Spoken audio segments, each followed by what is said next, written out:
Hello and welcome to Toastmasters in the Community. I want to wish everyone out there a very happy holiday. I know we're doing festivals of lights and we have the new year coming. It's wonderful to be able to be here with you today and share with you some wonderful things that are going on. Along with me today we have Anupama Kinachukarma. I hope I'm saying that almost right. And she's from John Maxwell. She's a certified trainer, speaker, and coach. And we're going to be hearing from her in a little while. Today, I want to thank the crew and all our special guests, because without you, this would never happen. And I appreciate the opportunity to be able to continue on the air with Toastmasters in the Community. I'm your first speaker today, and I'm going to be giving you a speech from Pathways. It's my management style, lessons learned. It's level 2 in my Competent Pathways leadership series. And I wanted to just give an idea as to what leadership styles are. In Pathways, there are 8 leadership styles defined. In alphabetical order, it's affiliative, altruistic, authoritative, bureaucratic, coaching, democratic, innovative, and pace setting. Now, my manager, my boss, is innovative and pace setting. That kind of goes in line one with the other. On the other hand, my management styles are quite different. I've taught workshops, related skills of balance and boundaries, and after taking the assessment and working through the projects associated with this pathway module, I realized that there's an internal teeter-totter that's going on here.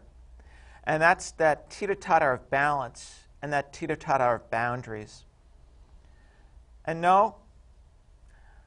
yes, I wonder, and I get home at night exhausted. And I think it's because of that teeter-totter that's going on all day. So on one side of the teeter-totter is the fact that I am democratic. On the other side of the teeter-totter, I am authoritative. So being democratic, I'm trying to get the information from everybody. Being authoritative, I make the decision, and that's the way that we're going to go. You say, how do you do that balance? Well, that's the work. And that's why when I get home at night, I'm tired. Leadership styles have a lot to say about us as persons as well. Those 2 are the highest, but the second 2 are just 1 point less. And by the way, those first 2 were the same score of 23. The second 2 are the same score of 21. And that's coaching and altruistic. Coaching and altruistic are very much of a balance to each other. So that teeter-totter now has a third dimension to it. And that's the gyroscope that keeps me in balance and keeps me focused and going in the correct direction. The interpersonal skills that get me a seat at the table is from that coaching and that altruism. Being heard at the table is that piece of me that is that ambassador that's bringing all the thoughts together. And then authoritative from all those facts, making a decision, and that's the path that we're going on. Do I make mistakes? Yes. No one's perfect. But that's why it's called a plan. And so that plan will have to be adjusted and modified, and maybe that plan is going to take a turn as more information comes available. It's my leadership style that helps bring that together.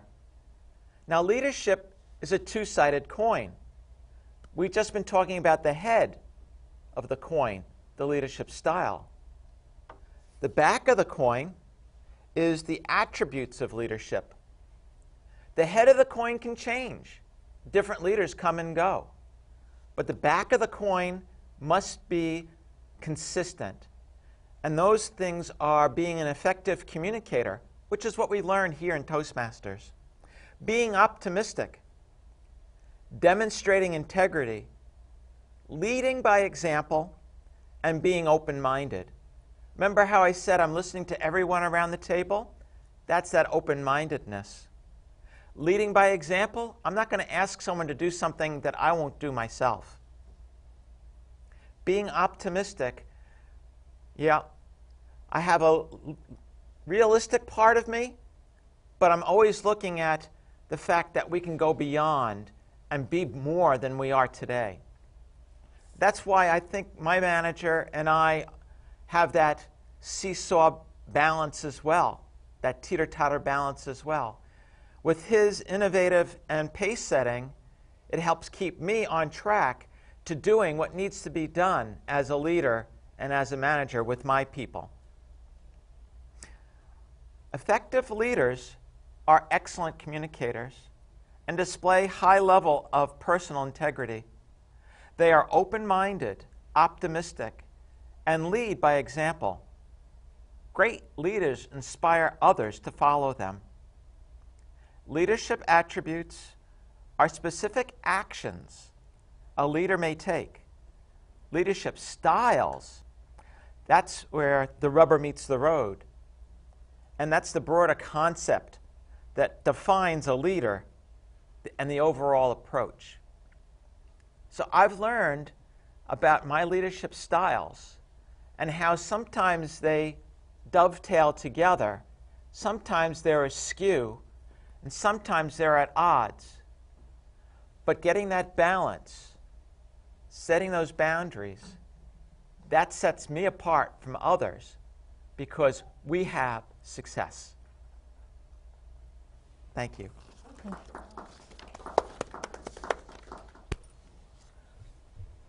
Our second speaker today is Denise Washington. Denise is going to give an icebreaker speech, how my icebreaker helped me connect with others. Denise? Hello. Hello, Toastmasters, audience, and guests. My name is Denise Washington, and I am going to discuss with you today how my icebreaker helped me to open up. I gave my icebreaker in February of this year. I was nervous not because I was speaking in front of the group, but because I was going to be really personal. I was going to talk about how I met my spouse. I don't know if you remember, my last name is Washington. My husband's name was George. I met him laughing, that's right, his name. I was laughing at his name in a college class. We got married, had 2 children, moved Northwest Jersey, had a great life. Was it easy? No. Was it full of fun, laughter, and love? Yes. Unfortunately, in 2016, my husband died. One of the 2 things that he told me, the last words that he said to me was, "I love you." The other thing he said, "When I met you, you were on a different path." He said, "What I want you to do is take this time now and do all those things that you could not do because you were a wife, you were a mother." Trust me, I did not do this immediately because I was grieving. And I'm still grieving the loss of a 30-plus year relationship. But I kind of got my head above everything for a while, and I said, okay, what do I want to do? I am a certified coder, so I got 2 more professional certifications. I opened up a coding business so that I could teach people how to code. I got 1 certification for myself. I also became a certified spin instructor. I've been doing spin for 9 years, and I love it. Through this all, I had gone back to college because that was something that was part of my shame. And when I gave my icebreaker, that was something that I thought people would judge me for. What happened was I got acceptance. I got people that began to share their story with me, and I began to understand just a little bit that this was a common story. I am continuing college. I will get my bachelor's degree in a couple of weeks. Rutgers University came after I did the icebreaker because I felt good. Rutgers came and said, do me a favor, could you just give us your little, spiel about your life? We're going to put it on the web. And they did. The same thing happened. I had people contacting me. I had my LinkedIn page. People were asking. They were telling me I was such a motivator. What a great story this was. I was like, oh, this is pretty good. Obviously, Rutgers does not have enough students because they came to me again, stated that they wanted to submit my story for a regional award, now for a continuing education student. Instead of being happy, I got angry. I got angry because I felt that no one would select me. Because usually when you see these awards, they are given to men, they are given to men without children, and they're probably not married. I didn't think that they would give this award to a 64-year-old widow with 2 grown children and purple hair. I just did not see this happening at all. So I got mad, and I sat there for 3 hours, and I typed away. I remember just, and I hit enter after I made sure everything was grammatically correct, because I couldn't submit it poorly written. And I said, here, let's see what you do with it. I got the award. I got the award and spent a marvelous week of my life with these people. But I had to give a speech. They asked me to give a speech. I didn't know I was giving this speech. It was 20 minutes before. 20 minutes before. I'm part of Toastmasters. That's an icebreaker with a leadway. I knew I could do this speech, and I did. What happened after this speech? I got such feedback that I continue today to get from people.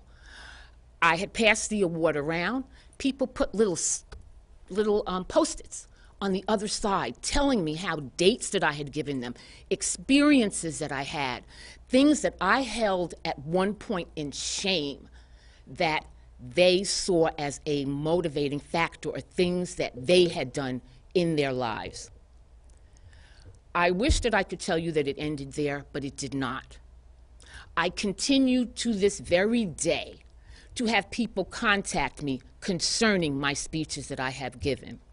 I am coming to you today to tell you 2 things. One, if someone ever gave you the choice and said, go out and pursue your life's dreams, your loves, things that you would never think about, what would those things do and how would those impact you?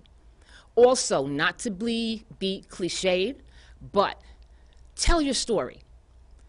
It might be a story that people have heard before, but coming from you and hearing what you have to say is going to definitely affect them in a positive way. That's good too. However, what you get back and the feelings that you feel and the strength that you develop is without words. Last week, one of the people in Toastmasters mentioned to me, she said, inspiration through your story is great, but inspiration without action is just entertainment. Please, do not let your life story be simply self-entertainment. Make it inspire, make it motivate, make it drive another person. Thank you. Wow. Thank you, Denise. What an impactful message that I know you, our home audience, needed to hear. Yes. As we're entering the new year, think about that. What is it that you're going to change as you go forward? Ken Rafferty is our next speaker, and he's going to talk to us about 1972, the year of the woman. Ken? Thank you, Rachel, and fellow Toastmasters and viewers. According to Wikipedia, the year of the woman was a popular label attached to 1992 after the election of a number of female senators in the United States. Yet one could go back 20 years to see that women were making strides in areas that were previously closed off to them. In 1972, the sitcom All in the Family aired an episode titled Gloria and the Riddle. The show centered around Archie's little Goyle posing the following riddle to other cast members. A father and his son are in a car accident. The father is killed immediately. The son is brought to the hospital, and in the operating room, the surgeon is about to do the surgery and says, "I cannot perform this surgery, for this is my son." What is the answer to the riddle? Now, in the episode, Archie and everyone else was confused. Of course, in 2019, we know the correct answer is the surgeon was the mother. But things were different in 1972, and women did have to deal with outright discrimination based on their sex. And I'm going to look at 3 examples this afternoon. Last December, I attended a WWE pro wrestling event at Madison Square Garden. And the main event that night saw Ronda Rousey successfully defend the WWE Women's title against Nia Jax. But I bet you a lot of fans in the arena that night didn't realize that women's pro wrestling in Madison Square Garden was a fairly new occurrence. In fact, last year, WWE entered into an agreement with Saudi Arabia, and they received a lot of flack from fans because the Saudi government said that women performers were not allowed on the show. They've since changed their policy. But are you aware that New York State had a very similar ban? Women were not allowed to wrestle or box, for that matter, in the state of New York. It said it in the rules and regulations of the New York State Athletic Commission.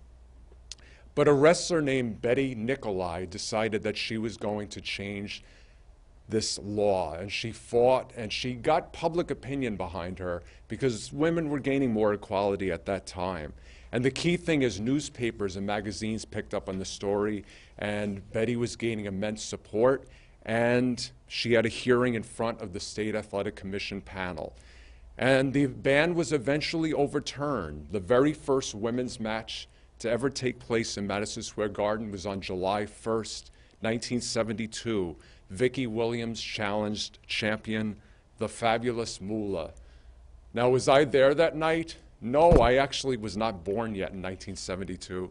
But it's pretty impressive to think that by the time I was attending wrestling events in 1985, Moolah was still the champion, and I saw her defend the title in the Garden in 1986 and 1987, and it's really impressive to think that she first won the title in 1956 in the city of Baltimore. So I guess Maryland didn't have the ban that New York had. Nowadays, there's a lot of talk about the lack of diversity in the city's specialized schools. But what you may not realize is that there was an extreme lack of diversity for the first several decades of these schools' existence. According to Wikipedia, in 1967, Alice D. Rivera filed a lawsuit against the Board of Education, alleging that she had been banned from taking Stuyvesant's entrance exam because of her gender. The lawsuit was decided in the student's favor, and Stuyvesant was required to accept female students. By 1972, all of the specialized high schools were co-educational, and I happened to teach at one of them, Brooklyn Technical High School. And nowadays, it's not uncommon for both the valedictorian and the salutatorian to both be female students. So while 1972 seemed to be the year of the woman, there was one organization that still was not willing to admit female members up until that year.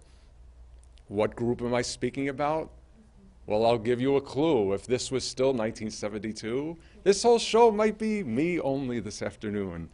That's right, the first Toastmasters meeting took place in 1924, but it was a male-only organization, and this went on for decades.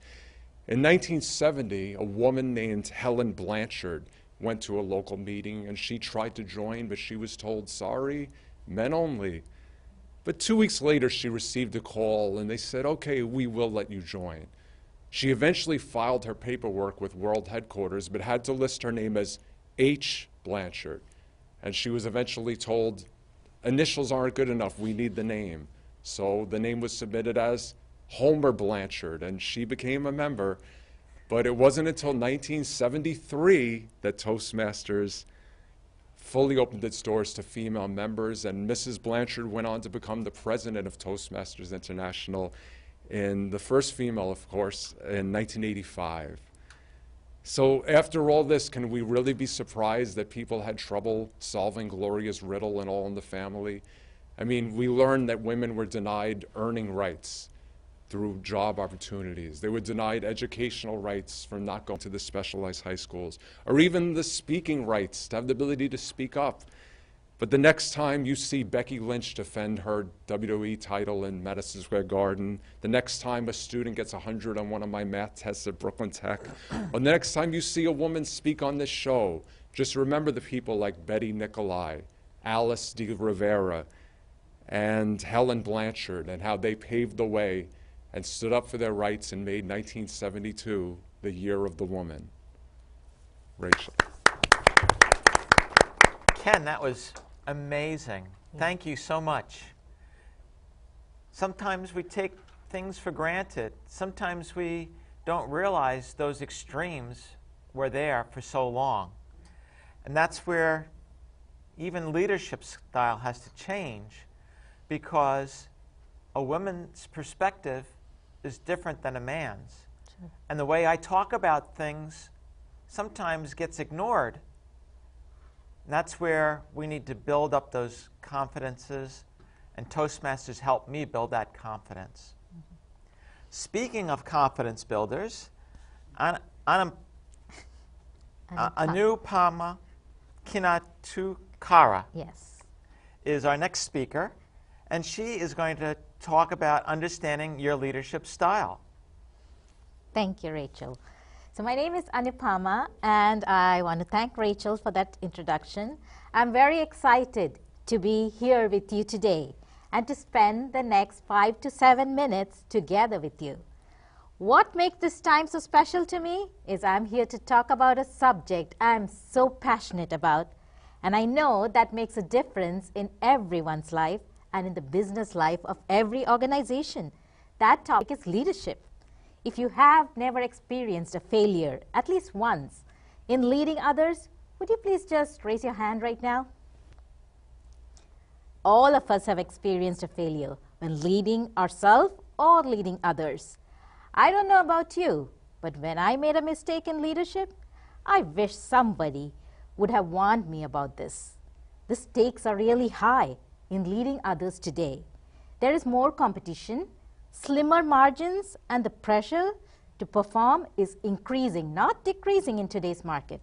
Let's talk about leadership, especially some golden nuggets from John Maxwell's book, Leadership Gold, that you will be able to apply right away after you watch me.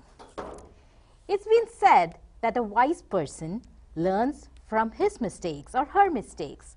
A wiser person learns from others' mistakes, but the wisest person learns from others' successes. The author of this book has been a friend and a mentor of mine since 2017. John Maxwell has mentored thousands of individuals and hundreds of companies over his leadership career. He believes and has proven in his work that leadership makes a difference, a huge difference. Leadership requires a lot from a person. It is demanding and complex. I don't want you to be like Charlie Brown, who admired a sandcastle he had created in the beach, only to have it leveled by huge downpour. As he looked at the smooth place where his artwork had once stood, he said, "There must be a lesson here, but I don't know what it is." Will you join me in mining some gold from this book? In our brief time together, I want to consider some of the following topics. What is the quickest way to evaluate how well you are leading your team? How do you lead the toughest person in the room? In our limited time, we are only going to scratch the surface of each one, but I want to give you tangible takeaways to raise your leadership today. If you are lonely as a leader, then what is wrong? That is a great question to ask. If you feel lonely in your position as a leader, then your leadership is all about your position and not about your people. If you are all alone, then no one is following you. And if nobody is following you, well, you're not really leading at all. How do you bring others along with you? First, avoid positional thinking. When you use your title to persuade your people, you create distance between you and them.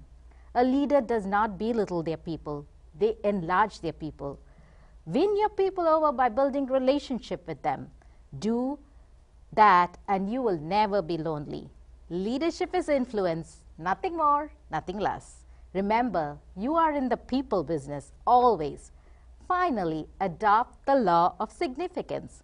John says, 1 is too small of a number to achieve greatness. Greatness is always bigger than what you can do by yourself. How do you lead the toughest person in the room? Let me ask a second question. Who is the toughest person in the room to lead? Of course, you are the toughest person to lead in this room. Friends, the person I have the most difficult time leading is myself. This is a full-time job. I have to motivate myself, I have to discipline myself, I have to protect my integrity. The list is endless. Why is it this way? John says there are 2 reasons. We don't see ourselves as we see others. We are harder on others than we are on ourselves. As John says, we tend to judge others according to their actions. However, we judge ourselves by our intentions. Even when I blow it, I let myself off the hook because my motives were good. So how do you lead yourself well? A great question. Allow me to give you a few takeaways. Develop self-discipline. Discipline is simply giving ourselves a command and following it through. Self-discipline is the highest form of leadership. You are the captain of your ship, the master of your own soul. Honestly, friends, there are days when I just want to take a break from keeping myself under control. The problem is, it is not wise to take a day off, which leads me to the second action you can take to lead yourself well. Seek accountability. I've heard John say, people who lead themselves well know a secret. They can't trust themselves. It is when you think you are untouchable that you learn how quickly you can be touched by poor choices. Do you have an accountability partner or peer group?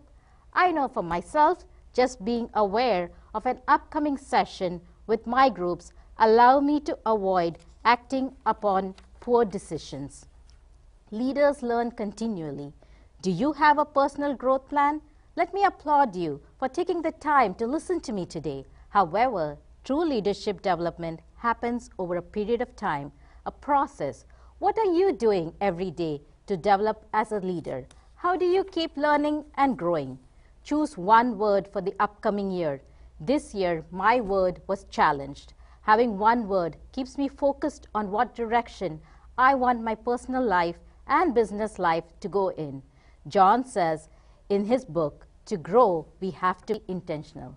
Well, our time is coming to a close, and there is so much more we could take time to investigate. Change starts with awareness, and to increase your awareness, you need to be intentional with your growth. To stay in a growth environment, actively participate in Toastmasters Club. Thank you, everybody. Thank you, Anupama. That was inspirational. Thank you. Our next speaker is Manda Pasakara, and Manda is going to talk about her HPL project. Fellow Toastmaster, most welcome guest. I am going to share a personal story today. It is a true story. Today is its climax day. The story started in April 2019. The story is about my DTM projects. DTM is a Distinguished Toastmaster achievement any Toastmaster wants to achieve. So while achieving DTM, there are so many projects you need to do. And HPL is one of the projects. HPL stands for High Performance Leadership Project. So in order to do this project, I needed to do something. And what is that? So I started to look around for help, and I stumbled upon District 83's website. I saw that the list of officers, and one of the officers has caught my name on, caught my eyes on it. That is HPL coordinator Fran Oxen. Do you know Fran Oxen? Who is the one? She is the one who has started this club. So I went on my computer, wrote an email that, "Dear Fran, I'm a Toastmaster achieving my DTM. Could you please help me with my HPL project?" Enter. Few days later, I get the email back. In that, there was a schedule to speak with me. That was about end of April. I get the call.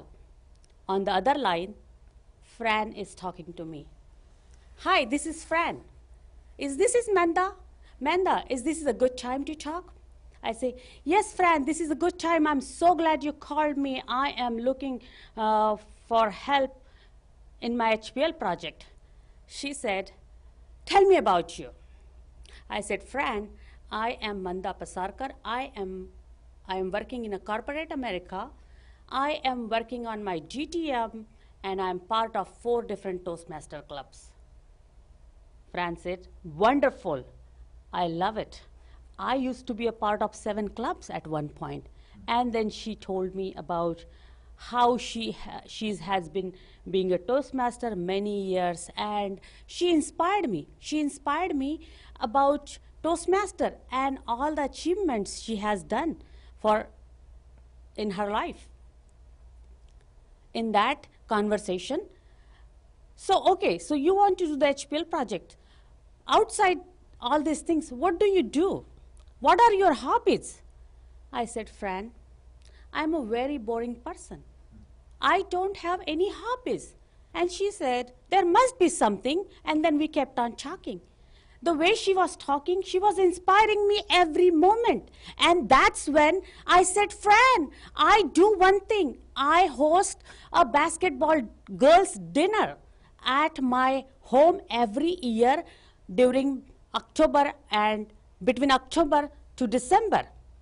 She said, "There you go. You have your project. That will be your project. This time, make it official. Create a committee and have people, cleaning committee, menu, somebody setting the menu, and whatever you do, just create a committee, and that would be your project." During that conversation, she wrote 3 things for me. What would be my project, and what will be the timeline, and the third thing was what I'm going to do after completing my project. The first thing, my project idea. The second thing was presentation, and the presentation timeline was given like September, October. And once I do my presentation, I will receive the award. And after receiving the award, she wanted me to come here to this CTV show and present it and finish I can come here and give the speech about it. So fellow Toastmaster, I was presenting my project on September 11th, the last item of this project. That evening, I received an email, and that email was from one of the older Toastmasters telling us about Fran Oxen passed away.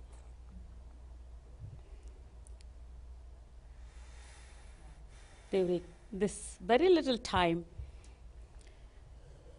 I had opportunity to speak with Fran few times.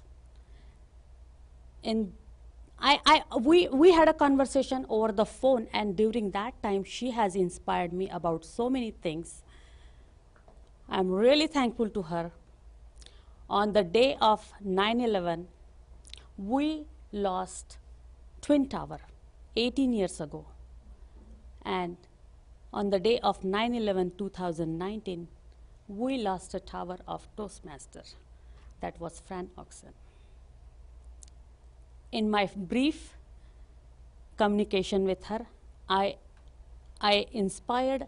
she has inspired me a lot, and taking that one, I am able to help so many other Toastmasters about their HPL project. Thank you. Thank you, Manda. At this point, we're going to start the evaluation portion of our meeting, where we get some feedback as to how well we did, what things we could do better, and the impact that our speech has had on our studio audience. At this point, I'm going to ask Jane Casciola to come forward and to give her evaluation of my speech, Rachel's leadership style. Jane? Thank you very much, Rachel. And it's very interesting to hear about people's different leadership styles. I was very in tune to listen to how you lead, because as Rachel and I have taken over the leadership of this club and the taping of the show, I see how she behaves in this environment. So it's interesting to hear how she behaves at work. Very similar, very democratic, as she mentioned. I loved that she described how and what not only her leadership style was, but her manager also, to give us a little difference in how she interacts at work. The difference between her two leadership styles. It's very difficult for me to give any critique to a point because Rachel is such an advanced speaker. Maybe your vocal variety could have changed a little bit. And one of the things I thought you could challenge yourself on was maybe thinking about how you could improve your leadership style. I would have liked you to have spoken maybe slightly about that. But overall, I love the speech, and thank you for sharing it. Thank you, Jane. Our second evaluator is Vanessa Robinson, and she's going to give us her thoughts and feedback for Denise Washington. Thank you, Rachel. Denise, got right to the point. Your speech was absolutely jam-packed with information. At the beginning, my favorite part of the speech is at the very beginning, you told a brief story, yet it was colorful and detailed, the story about your family, getting married in your early life. It seemed that it was hectic but rewarding. You also described your career transitions. What I think is one of the most poignant moments of the speech was when you were talking about shame, about not going to college, and taking that feeling and inspiring it, become inspired, and taking action. This was very impactful, and it made me feel a lot of emotion. Inspiration and action is definitely now something, this has inspired me to sit by myself and give a lot of thought to this matter and consider. As I said, you told a lot in a short amount of time. It was very inspiring. That seems to be the word that comes to mind, about how you were able to transcend from weaknesses and turn them into strength. I do think that you could benefit from maybe slowing down a little bit between pauses and ideas. Overall, though, I thought it was fantastic.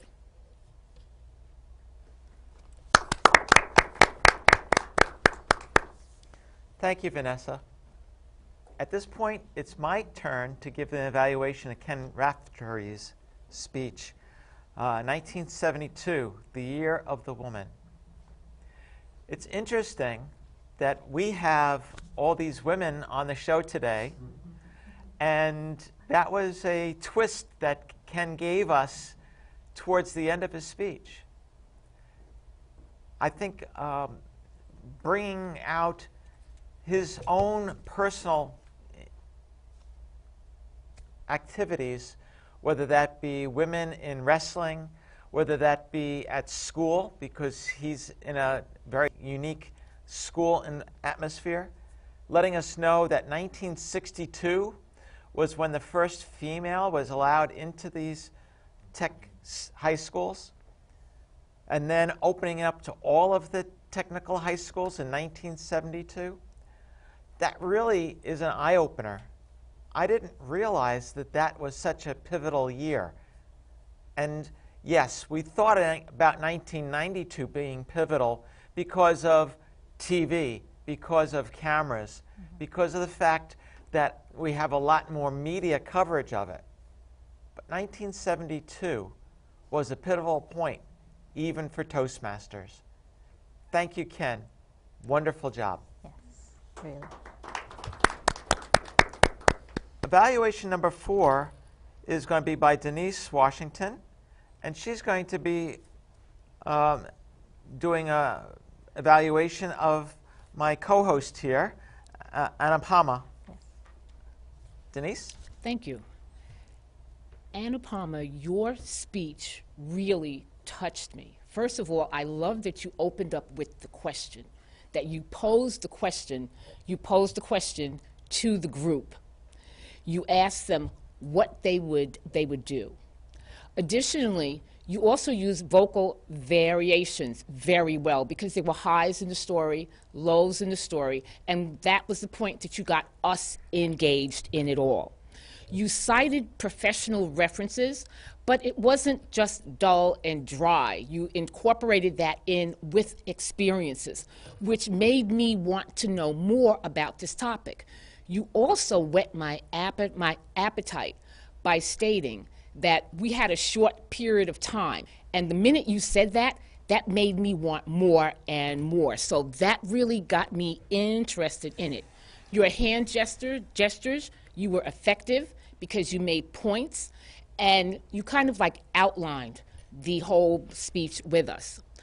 Only one thing, if I had to suggest anything, was you were very effective without your notes. But otherwise than that, this was a great speech, and I plan on using your references further. Thank you. Thank you, Thank you. Denise.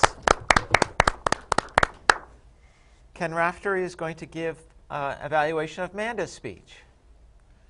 I thank you, Rachel, fellow Toastmasters viewers, and especially Manda.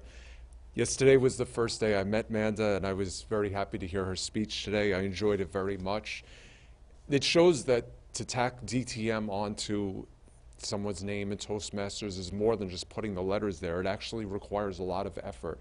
And her speech demonstrated that. She's had to seek out help in order to complete the HPL project.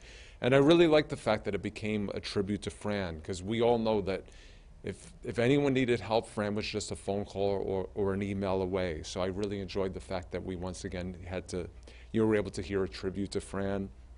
And I thought your ending was 5 stars. That was such a clever analogy when you said that Fran passed away on September 11th, which was another day of infamy in this country's history.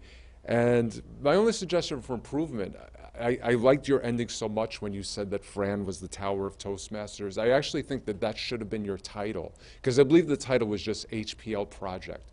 But to have titled it The Tower of Toastmasters would have caught our attention immediately. We'd want to hear, what is she talking about? Who is the Tower of Toastmasters? And then the very end is like putting the bow on the present. Like, oh, and now I understand what it is. So I think, you know, having a title that catches the interest a little bit more would have helped. But other than that, your gestures, everything else was very good. And Madam Toastmaster, I think I'm actually the first table topic. And Ken's going to be our first table topics contestant here. Yes. So I'm going to give you a question because we're talking about leadership style. We've heard about Fran's leadership style. We've heard about my leadership style. What is your leadership style? Have you thought about that? Well, thank you, Rachel. I wonder, as far as leadership style is, you know, if I think about myself as a teacher, the only thing, I'm really passionate. I've become like a different person when I'm in front of a classroom, because in certain environments I could be very meek, but in the classroom I could be very assertive. But maybe sometimes I become too assertive, like I raise my voice a lot. I sometimes think the whole school could probably hear me. And sometimes I tell my students about working hard, but sometimes let's say people might interpret things the wrong way. And I don't know, once the school year actually had a student in tears. It's a long story. I didn't mean anything bad. I just meant it as working hard, but you have to be careful what you say nowadays. But just as far as, let's say, a government person, see, keep in mind, I was just a child when he was the president, but there was something about Ronald Reagan that just came across as like optimistic. He seemed like a friendly person. And I've said it before, I'll say it again. I think one of the reasons people are fighting so much is this Twitter nonsense of now every idiot has a voice and can send things out. Back then, you could have, I mentioned Archie Bunker before, back then, an idiot like him got to keep his views to himself. But nowadays, people like him have a platform to send it out to the world, and I think we wouldn't have the problems we had. I don't think Ronald Reagan would be sending out nasty tweets, but I could be wrong. I guess we'll never know. Thank you, Ken. All right, thank you. Amanda, the question for you is, can someone be a good manager and not be a good leader? That's a very good question, and it is very relevant for today's day and time when we are talking about leadership a lot.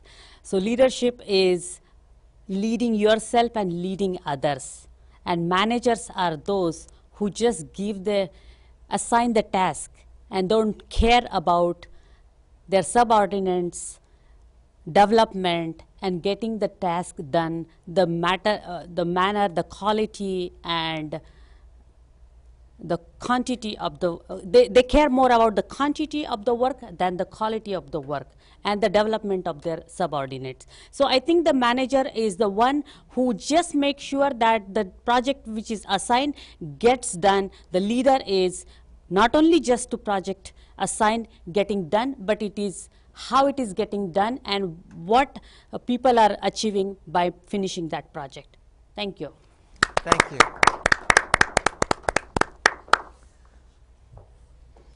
Denise is coming up next. So my question for Denise is, can you give us an example of someone that you admired as a leader?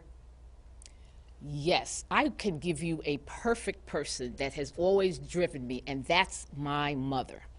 She was someone who had various jobs when we were growing up. And once she got older, what she did was she continued on her job and progressed and became a manager, then a director, then a vice president, which, when you think about it, for a woman to have done this in the 70s to, say, about 1980s, when she retired, this was amazing. And that has always been my style that I would say pattern myself after, because the fact that she was able to do this, and it wasn't exactly in her plan, but she took opportunities when she saw them, and she went for it. So thank you. Thank you, Denise. Our next table topics person is Joan Maurizio. And Joan, I'm going to give you a very difficult question because you have the most experience at the table, and that is, how have you seen women change with regard to leadership over the years? Yes, I would say women have certainly changed. I think there's control of the hormones more now than there ever was. I got married at a young age myself, and that shows you I didn't have a whole lot of control. I wanted to get married, wanted to start a family. I was not even 20 years old. But today, things are different. Women are waiting 25, 30, some of them, sometimes 35. And then children, they're not even worried about having children a whole lot anymore. It seems like the world has gotten smarter and more aggressive, and there's less, sadly to say, less emphasis on family life. And even when there is family life, it's sad because it's kind of pushed off on somebody else. And I'm going to blame Mr. de Blasio for this, because he started the pre-K thing and pre-K for all, and I feel like some women do want to stay home with their children. So it's a matter of personal choice, how far a woman wants to go in her life. Do you want your children to behave the way you're bringing them up, or do you want them to behave like somebody else is bringing them up? There's a whole lot of rules now as far as raising children. I know you can't punish your children like you used to. There's no more spankings, so that has certainly changed. So I'd say for the most part, if you're a career woman, this is the world you were born to be in. But if you want to be a family woman, it's a lot more difficult than when I was a family person. Married woman, I stopped working. Going back to work was a hassle because I didn't even know computers at that time. So I have to say,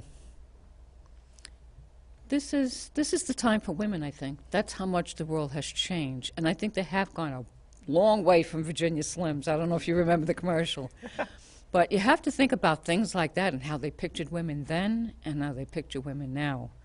And now there's so many transgenders, I don't know what anybody is anymore, so I'm going to stop it. All right, thank you, Joan. At this point, I'm bringing Jane back forward. She's our Vice President of Education and Training here for No Limits Toastmasters. And Jane, we have an award to present to Joan. So I'm going to turn it back over to you. Thank you very much, Rachel. So, Joan, this letter is written from our District Director, Linda Starr, our Program Quality Director, William Markert, and our Club Growth Director, Michelle Troper. Congratulations on achieving your Competent Communicator Award, your numerous Competent Communicator Awards, I should say. We know that you worked very hard to earn this recognition, and we appreciate your dedication to District 83 and the Toastmasters program. We really appreciate your input and your help in this program, Toastmasters in the community. Thank you very much. Here is a letter, and here is a pen. Thank you so much. And I thank want to hug you. I Thank have you to tell very you, much. folks, I have to tell you one thing about Jane. What it took me 10 years to accomplish, she accomplished in a year. So you're fantastic. You With really your are. guidance and help. You really are. Thank you so much. You're all fantastic, and we love the guests, too. Thank you. Thank you. Thank you. You know I mean that. I also want to recognize the fact that No Limits Toastmasters also earned an award. And that award is $10 in Toastmaster bucks that we can use to buy Toastmasters materials to help further this club and help this club to grow. One of the things that I've done at my corporate club is that after someone has given their icebreaker speech, they then get a pin identifying them as a Toastmaster. You can see Anupama has a pin Yes, I for do. John Maxwell. And yes, And we have also a pin that she's appeared on Toastmasters in the community. yes. Many people say that's something of the past. I know for myself, I do take pride in having those pieces of jewelry. Mm-hmm. Some people call them pins. I'll call them jewelry. Yes, it shows better for us women as jewelry. But it does set us apart a little bit. Yes, and it it helps does. others identify who we are. True, very true. We have time for one more table topic question. And so I'm going to ask Jane to come forward. Jane, you gave a evaluation of my leadership style. You gave us a little bit of thought of what's going on. You've heard a lot today about leadership. You've stepped up and become a leader in No Limits Toastmasters. What inside of you was there that caused you to be willing to step up and step in? As we spoke today about Fran Okeson, it was Fran's encouragement and motivating factors in my life that helped me step up. She was so proud of this show. She encouraged us all to come and join this club and to be part of this movement that she has of Toastmasters in the community. And that's what gave me the inspiration and motivation to take a leadership role in this club. If you would have asked me a year and a half ago if I would have been involved in a club to this extent, I would have said, no way. I didn't want the responsibility. But it was with ease that I was able to step into this role. And Rachel, I will say it is also with your help and your mentorship that I'm able to do this. Thank you, Jane. That's wonderful. Thank you. Leadership comes in many different forms. We have different styles. One of the things that we've learned on this show today is Joan's and Jane's leadership. Jane was able to put all of the agenda together. And can you see how it all dovetailed, all fit together? I thank you for being our guest. It was a pleasure. And you know, I didn't plan this, but Jane planned it, that Yes. we were able to kind of be two sides of that coin today for each other. Yeah, it was good to hear about your leadership style as well. It was very informational and it was very enlightening. So thank you for that. And you know, it's hard to really understand leadership. And what we're giving in Pathways is one approach to understanding leadership. Yep. I've taken other courses and talked about leadership, but this brought out a different view, a different perspective for me as to what leadership's about. And it caused me to think about it. Yeah. What you presented today is another side of leadership Yep. that again caused me to think more about that. And it's the leaders that are going to make a difference in Toastmasters, in our community, in our workplace. And I can see how that has changed. Yeah. And even with Ken's speech about women and how that has brought differences to the table. I'm part of another women's group called Lean In, where it's talking to women about having their voice heard. When I grew up, women were not to be heard. We were to be seen and not heard. Today, we've gotten a place at the table, and I encourage you to find your voice, find your leadership style, and step forward. I'm Rachel Weiss, your host for this portion of Toastmasters in the Community. I thank you for being here. I wish each and every one of you a happy and healthy new year, and look forward to coming back in 2020 with Toastmasters in your community. Thank you. Happy New Year to everybody. Thank you very much.